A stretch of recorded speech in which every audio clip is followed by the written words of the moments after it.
You know how it is. You want to get smarter, more in the know, but who has the time to sift through piles of information? Well, that's where we come in. This is all about a major shift in how work, actually works. And most importantly, how you can become someone people just can't live without, professionally speaking, that is. Right, indispensable. Exactly, indispensable. And we've been looking into some really compelling ideas around this. The big one is that old promise of just play by the rules at work and you'll be set for life. That's pretty much gone. Yeah, it's a whole new ball game. Totally. Instead, what we're seeing is that companies and really the whole world crave those unique skills you have. It's about bringing your creativity, the real you, to the table. So in this deep dive, we're going to pull out the key insights, the stuff you absolutely need to know without overwhelming you. We're mostly focusing on one insightful source that digs into this. So ready to jump in? Yeah, let's do it. Okay, so what really struck me from the get-go is how much the whole employer-employee relationship has changed. You think back, it used to be, sometimes it was unspoken, sometimes it was right there in the employee handbook. But the deal was, you do your job, you're reliable, you follow the rules, and you get security. Decent pay, benefits, the whole package. Right, like a given. Yeah, totally. And that was kind of the bedrock of how things work, especially during the, when everything was about factories, mass production, all that. The industrial era, for sure. Exactly, the industrial era. But what we're seeing now, it's almost like a fairy tale, right? Like, do what you're told and you'll be taken care of. Because that whole system, the one built on factories and churning out tons of products, it's kind of run its course. Globalization has ramped up the competition. Technology can now do so many of those repetitive jobs. And that safety net, that reliable career path a lot of people counted on, it's just not there for many anymore. Yeah, you see it everywhere. Job growth is slow. Wages aren't keeping up. The middle class is feeling the squeeze. And those pensions, the benefits that were once like a guarantee, they're vanishing for many. Totally. It's like someone pulled the rug out from under a lot of hardworking people. Yeah, and it's understandable. A lot of people, they feel cheated. They played by the rules, put in the time, the effort, and now, well, it's not what they signed up for. They bought into a bad deal. Yeah, exactly. A sucker's deal is how it's put in this text we've been looking at. But the interesting thing is how it frames this as, well, yeah, there's a loss, but it's also a huge opportunity. It's like a chance to find work that actually make you happy, to make a difference, and to tap into all those talents and smarts that maybe were kind of stifled in that old rigid system. So it's like saying, okay, that old way of working is fading. What's the new playbook? And this material we're exploring has this idea of the linchpin. So for those who maybe haven't heard this term before, what does it actually mean to be a linchpin at work today? Okay, so imagine the linchpin is the person everyone needs. They're indispensable. It's not just about having the right skills or being able to follow instructions. It goes way beyond that. They bring those human qualities to work. They make connections, real connections with their coworkers, with clients, and they bring what this author calls art to what they do. These are the people who are so valuable, they contribute so much that if they left, their company would have a really tough time. They're the ones who are hard to replace, tough to live without. So it's not like some magical inborn talent. Not everyone's born a linchpin. This is saying anyone can become one. It's about building up those skills, finding your own version of art in your work, and really nurturing those relationships. Absolutely. You hit the nail on the head.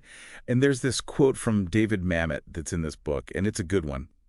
It says, "Do not internalize the industrial model. You are not one of the myriad of interchangeable pieces, but a unique human being." And that's it, right? Yeah. It's like the old system, it was built on the idea that any worker could be replaced. But now, this new era, it values the people who are irreplaceable, the ones who bring something special. It's a complete 180, and it actually calls out the types of workers who are, it says, having a really hard time now. It mentions, bureaucrats, note takers, literalists, manual readers, TGIF laborers, map followers, and fearful employees. Yeah. Those are the folks who are clinging to the old ways, and it's not really working for them anymore. It's like that comfort, the comfort of knowing exactly what to do, of just following instructions. It's become a trap. Yeah, and the source makes this really interesting connection to Adam Smith. Remember him? The Wealth of Nations guy. Oh, yeah, the invisible hand, all that. Exactly. Well, he had this example about a pin factory, way back when.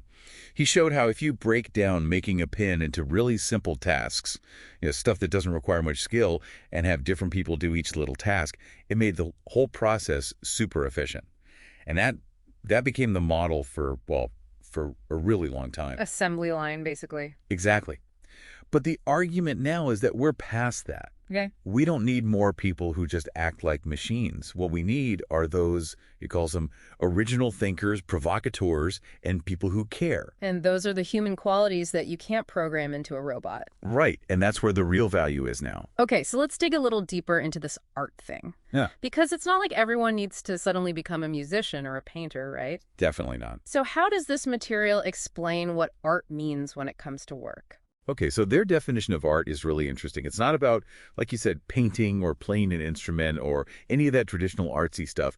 It's more about finding a new way to solve a problem or connecting ideas or people in a way that hasn't been done before. Like innovation, basically. Yeah, and it's about using your human skills, your intuition, your creativity, your empathy to make things better for someone else or for a whole situation. It's about bringing something new, something uniquely human to your work, whatever that work is. And the best part, the most hopeful part of this is that it's saying that everyone has this art in them, even if they haven't found it yet, or maybe they think it's gone dormant. Right, we all have it. And it actually says that the market, like companies, employers, they're practically begging for people to be remarkable, to be genuine, and to contribute in this way through their art. It's like we all crave something more than just doing the bare minimum, and that's what's driving this whole shift. Yeah, it's a fundamental shift. Think about it. I mean, sure, sometimes you just want the cheapest option, but when you really care, when you really want something good, you're willing to pay more for quality, for an experience, for something that has real meaning, something that connects with you. That's what people are looking for. And that's why those linchpins, the ones who can deliver that, they're in such high demand. Now, there's another concept here that's a little bit, well, it sounds kind of ominous, this idea of the resistance. What exactly is that? Okay, so the resistance is, what is that voice inside your head? It's like the voice of fear. And it doesn't want you to change. It wants you to stay comfortable, to just blend in, to be average. Not rock the boat, not take any risks. It's the part of you that comes up with all the excuses. Like what? Give us some examples. Like, oh, that's not my job, or I'm going to fail if I try that, or what will people think if I stand out? It's basically your inner scaredy cat trying to hold you back. So it loves the old way of doing things, the industrial model, where everything's laid out for you and all you have to do is follow the instructions. No risk, no failure, no judgment. Exactly. It feels safe, no surprises. And it's interesting because our education system, the way we're taught, it often reinforces that kind of thinking. Do what you're told, get the right answers on the test, don't make waves. And that can really stifle creativity and risk-taking. Yeah. So the key here is to realize that the resistance is just fear talking. Yeah. And you don't have to listen to it. Don't let it control you. Right. So if we're trying to overcome this resistance and bring more of our own, special something, our art into our work, what does that look like day to day? How do we actually do that? Well, the book talks about this idea of giving gifts. Gifts, like at the office, Secret Santa kind of thing. Not exactly. It's more about seeing your work as a way to be generous, to give gifts of your time, your energy, your enthusiasm, your ability to connect with people on a human level, your insights, things that go beyond just getting the task done or trading your time for money. Right. It's like investing a part of yourself. Exactly. And it's the opposite of what it calls the poverty mentality, which is this idea that if you give too much, you'll end up with less for yourself. I think a lot of people feel that way. Like if I share my best ideas, someone else will get the credit. Or if I go above and beyond, I'll just end up with more work. Right. But this author is saying that's not how it works. Giving, especially when it comes to your unique talents and your emotional energy, actually makes you richer in the long run, both professionally and personally. It's a whole different way of thinking about work. That's a big shift. And it also emphasizes that how you give, your intention, matters just as much as what you give. And the person receiving the gift has to be open to it. The author even compares it to the internet, how it's like a giant system of giving gifts. People share information, creative stuff, they connect with each other, and often they don't expect anything in return. But that giving, it creates value, it builds connections. Which brings us to another really important idea from this material, and that is make your own map. which seems especially relevant now that those traditional career paths, the ones that were so predictable, they're basically gone for a lot of people. Yeah, for sure. It used to be you'd graduate, get a job, climb the ladder, and you knew pretty much what to expect. But the work world today, it's changing so fast. New industries popping up, old ones disappearing, technology changing everything. So you can't really rely on those old maps anymore. You have to learn how to navigate without a clear path, basically create your own path as you go. So you need to be flexible, adaptable, and okay with not knowing exactly where you're going to end up. Exactly. And the source talks about this concept of prajna, which is basically seeing reality clearly, not being stuck in old ways of thinking about work or clinging to outdated ideas about how careers are supposed to go. Be realistic. Right. And it uses this analogy of scientists as map makers. They're constantly exploring, experimenting, discovering new things, and drawing new maps of the world based on what they find. And it says that's the kind of mindset we need to have about our careers. Always be exploring. Now, to help people understand what it really means to be this indispensable linchpin, the book lists 7 key abilities. Want to go through those? Sure. Okay, first one. It says you need to be able to provide a unique interface between members of the organization. So what does that mean in plain English?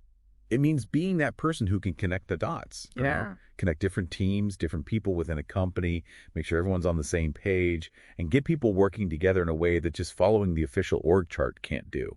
They understand the relationships and the networks. Okay, got it. The second one is delivering unique creativity, which makes sense, right? We're talking about art.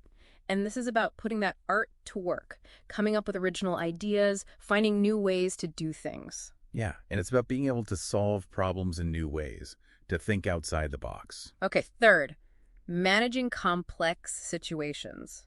So that's about what? Being able to deal with uncertainty, solve tough problems, make good decisions, even when you don't have all the information. Right. The world is complex, work is complex, and linchpins can handle it. Number 4 is leading customers. This isn't just about sales. It's about actually building real relationships with clients, understanding their needs, and helping them get what they need. It's about going above and beyond, earning their trust. Got it. 5th is inspiring staff. So linchpins are the ones who can motivate and energize the people around them. They create a more positive and productive work environment. Yeah, they make people want to do their best. They're like the heart of the team. Number 6 is providing deep domain knowledge. So, expertise in your field still matters, but it's not enough on its own. You need that deep understanding combined with all these other abilities to be truly indispensable. It's about seeing the bigger picture, the nuances, and having the knowledge to back up your ideas. Okay, last one, number 7. Possessing a unique talent. So this could be any kind of special skill or ability that sets you apart. But the key takeaway here is that all 7 of these abilities, they all require emotional intelligence and that ability to make your own map, to chart your own course. Right. It's not enough to just know stuff or be able to do stuff. You have to be able to connect with people, understand their needs, and navigate the changing world of work. So if someone's listening to this and thinking, this all sounds great, but my boss just wants me to do what I'm told, to just follow the rules, well, the book actually addresses that. It does. And what's interesting is that it suggests that maybe those limitations aren't as rigid as you think. It says that in a lot of jobs, the ones that aren't just mindless tasks, managers actually get frustrated when their employees just blindly follow orders. They want people to show initiative, to think for themselves, to contribute in a meaningful way. Yeah, like they want people to solve problems without having to be told exactly what to do every step of the way. Exactly. So it's kind of a paradox. No. You think your boss just wants you to follow the rules, but maybe they're actually waiting for you to break free from the rules a little bit. To step up and show what you can do. Yeah. And the advice the book gives is to focus on making changes that work down, meaning focus on your interactions with customers, your coworkers, the people you work with directly. Show initiative in your own little corner of the world. Don't wait for permission from the top. And the more you do that, the more you deliver results and show your value, the more freedom you'll earn to do your own thing. Show them what you're made of. Exactly. And it describes this as the endless giving cycle of art. You put your best work out there, your ideas, your care, and it creates this ripple effect that benefits everyone. And it's important to remember that you're going to make mistakes, especially when you're trying new things, pushing boundaries. But that's okay. It's part of the process. The important thing is to learn from your mistakes and keep going. Resilience. Yeah, resilience is key. So to sum it all up, I mean, the big takeaway here is that work has changed, fundamentally changed. That whole idea of job security just isn't there the way it used to be. But In its place, we have this amazing opportunity to become truly indispensable by bringing those unique qualities, that art that's inside each of us, to our work. It's about being human, being creative, Hmm. being willing to connect with people. It's about seeing your individuality as your greatest strength, not a weakness. Totally. And for all of you listening, I'd leave you with this thought. What's your art? What are you uniquely good at? What are you passionate about? And what's one little thing you can do today, right now, to start sharing that art with the world, to start overcoming that resistance that might be holding you back? It's a challenge, a call to action. Don't just try to fit in, stand out. Thanks for joining us on this deep dive. Thanks for listening, everybody. See you next time.